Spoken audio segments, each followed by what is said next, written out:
Hey guys, it's time to talk about the Huawei P20 Lite. Huawei is announcing its flagship P20 on March 27th at a special event in Paris.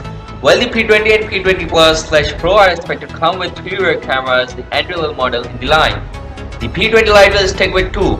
We have seen this phone get certified by the FCC on 8 February, and a few hours ago some 360-degree renders of it were out based on CAD schematics. To add to that barrage of P20 Lite leaks, we now have some live images to show you. They show the iPhone X inspired vertical arrangement for the dual rear cameras and their bump, as well as the notch at the top of the screen, which is smaller than Apple's most expensive phone. The P20 Lite will have a screen approximately 5.8 inches size with a 10:9 aspect ratio. According to a person who has seen it and who is the source of the pictures that contradicts the FCC's measurements, which mentioned a 2280x1080 resolution and a 6.1 inches size with 19:9 aspect ratio.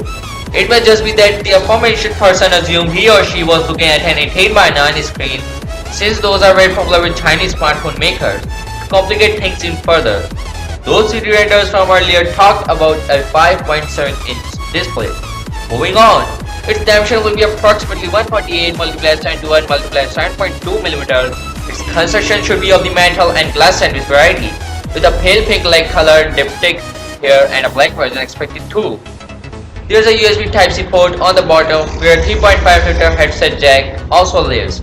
Unfortunately, they will not be a feature of the higher-end P20 models. The Huawei P20 Lite should have a 2900 mAh cell as per the FCC, and as you can see, its fingerprint sensor is on the back.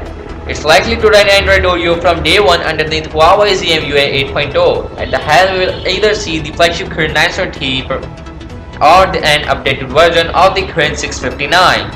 So now let me know what you guys think about it in the comments down below. Would you replace it from iPhone X? Let me know in the comments down below, and don't forget to hit the subscribe button for the upcoming daily tech videos, and I'll catch you guys next one. See you soon.